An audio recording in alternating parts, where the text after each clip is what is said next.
Wanita ini terkena azab usai ketahuan selingkuh di Facebook. Perkembangan teknologi saat ini makin mempermudah setiap orang untuk melakukan aktivitas sehari-hari. Namun di balik kemudahan itu, perkembangan teknologi juga dapat memberikan dampak buruk, terutama dalam hal hubungan pernikahan seseorang, khususnya dalam bermain media sosial. Seperti cerita kesaksian seorang wanita ini, misalnya yang menjadi viral di media sosial. Sebut saja ini kisahku yang sangat menyesal akibat perbuatanku dulu. Jika boleh mengulang waktu, aku akan kembali ke masa di mana aku masih bersama dengan suamiku, Rudy, dan setia mengabdikan diri padanya. Pernikahanku dengan Rudy telah memasuki tahun ke-10. Selagi itu hubunganku dengan Rudy sangat harmonis. Apalagi dengan keberadaan 3 buah hati kami. Tetapi petaka dalam keluargaku mulai timbul tatkala aku mengetahui Facebook. Gara-gara jejaring sosial inilah cita-citaku untuk membangun rumah tangga yang utuh berantakan. Aku yang sehari-hari hanya bunda rumah tangga tergoda dengan rayuan lelaki lain melalui FB. Cerita ini berawal ketika 2009 lalu diperkenalkan oleh suamiku mengenai Facebook. Saat itu aku yang hanya bekerja di dalam rumah seakan mendapat hiburan baru. Suamiku pun bahagia sebab menonton diriku tidak bosan menjaga anak di rumah. Sebelum mengetahui Facebook, aku menganggap tidak ada yang istimewa pada jaringan sosial ini. Tapi seusai mengetahui chat, aku mulai menikmatinya, apalagi tidak sedikit yang ingin berkenalan denganku. Baik itu laki-laki maupun ibu-ibu, wajahku terbukti ayu, kulitku putih bersih, sekarang usiaku kurang lebih 34 tahun. Aku memasang gambar profil yang lumayan hebat di Facebook. Mungkin ini yang membuat tidak sedikit orang yang berminat untuk berkenalan lebih jauh denganku. Dari sekian, tidak sedikit lelaki yang menyapa aku di Facebook. Ada berbagai lelaki yang mengaku berminat padaku, meskipun saat itu aku bicara bahwa aku telah punya anak dan suami, sehingga mereka tidak layak untuk menyukaiku. Awalnya aku bertekad untuk tidak tergoda dengan bujuk rayu sejumlah lelaki di Facebook, tapi seusai aku mengetahui Salam, nama samaran, semuanya berubah. Salam merupakan salah satu pejabat di perusahaan BUMN di Sulsel. Salam betul-betul sanggup menggoyahkan imanku. Bahasanya yang santun, caranya dia memperhatikanku di Facebook telah membuat hati ini luluh. Setiap hari kami ngobrol lewat Facebook, bahkan kami saling bertukar pikiran mengenai rumah tangga kami masing-masing. Ya, boleh dibilang kami saling curhat-curhatan. Dari sinilah perasaan aneh muncul, baik saya maupun Salam. Akhirnya Salam menyebutkan sayangnya lewat chat dan ingin berjumpa denganku.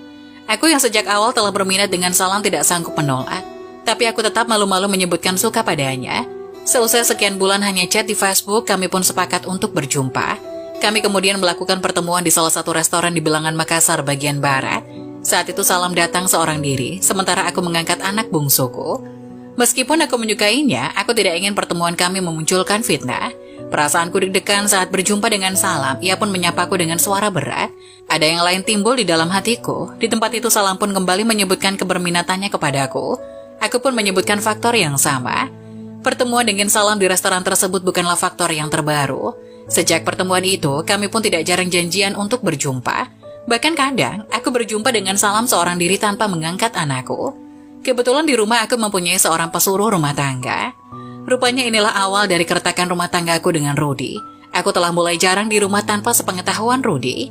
Maklum, setiap hari Rudy bekerja mulai dari pagi sampai malam. Sementara kadang aku rutin berjumpa dengan Salam dari siang sampai sore. Salam telah membuka mataku mengenai indahnya dunia ini. Ia mengundang aku shopping, wisata kuliner, dan mendatangi tempat-tempat hiburan lain. Ini semua aku lakukan tanpa wajib mengeluarkan duit. Aku seolah-olah telah terjebak dalam kenasipan foya-foya.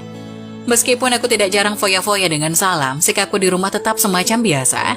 Aku tetap melayani suamiku ketika ia baru pulang dari kantor, tergolong mengurus pakaian dan makanannya saat ia bakal ke kantor di pagi hari. Seusai jalan bareng dengan Salam selagi 2 bulan, aku pun tidak sanggup menolak ajakan Salam untuk berjumpa di hotel. Saat itu Salam telah membuking satu kamar di salah satu hotel berbintang di Makassar. Kurang lebih pukul 11, aku datang menemuinya di kamar itu. Seusai kami bincang-bincang selagi berbagi menit, aku tidak kuasa ketika Salam memeluk tubuhku. Akhirnya aku pun terjebak dan rela melakukan hubungan suami istri dengan lelaki yang bukan suamiku sendiri. Sejak momen ini, kami tidak jarang melakukannya, dari satu hotel ke hotel yang lain. Aku pun begitu menikmati kenasipanku ini, tetapi hatiku setiap hari berteriak. Aku tidak rela mengkhianati suamiku yang telah memberiku 3 orang anak. Apalagi ia begitu baik dan begitu mempercayaiku. Aku pun sangat bahagia oleh keluargaku. Aku ingin lepas dari Salam yang wajib kuakui telah memberi warna baru dalam nasibku. Ia pun mengaku tulus mencintaiku, di depanku juga ia mengaku berdosa telah mengkhianati. Di depanku juga ia mengaku berdosa telah mengkhianati istrinya. Tapi ia pun tidak bisa meninggalkanku. Bulan berganti bulan, kenasibanku tidak ada yang berubah. Aku pun dan Salam tetap jalan bareng, bahkan aku terus takut kehilangannya. Tapi peribahasa yang berkata sepandai-pandainya tupai melompat tentu bakal jatuh juga telah terbukti kepada diriku.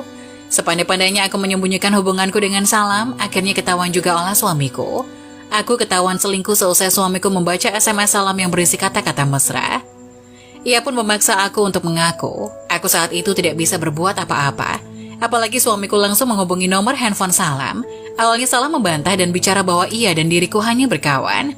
Tapi seusai diancam oleh suamiku, Salam pun akhirnya mengakui dan minta maaf. Tapi suamiku telah terlanjur sakit. Ia pun langsung menceraikanku. Sekarang, aku dan Rudy tetap dalam bagian perceraian. Tapi dalam doaku setiap akhir sholat, aku memohon maaf terhadap Allah Subhanahu wa Ta'ala, terhadap suamiku, anak-anakku, dan keluargaku. Sebab aku telah menyia-nyiakan cinta mereka. Aku ikhlas menerima ini semua atas konsekuensi dari tindakanku sendiri. Tapi aku tetap berharap untuk bisa kembali bersama dengan Rudy dan bakal aku buktikan untuk menjadi istri yang baik. Nah, bagaimana menurut kalian? Jangan lupa tulis pendapat kalian di kolom komentar ya. Wassalamualaikum warahmatullahi wabarakatuh.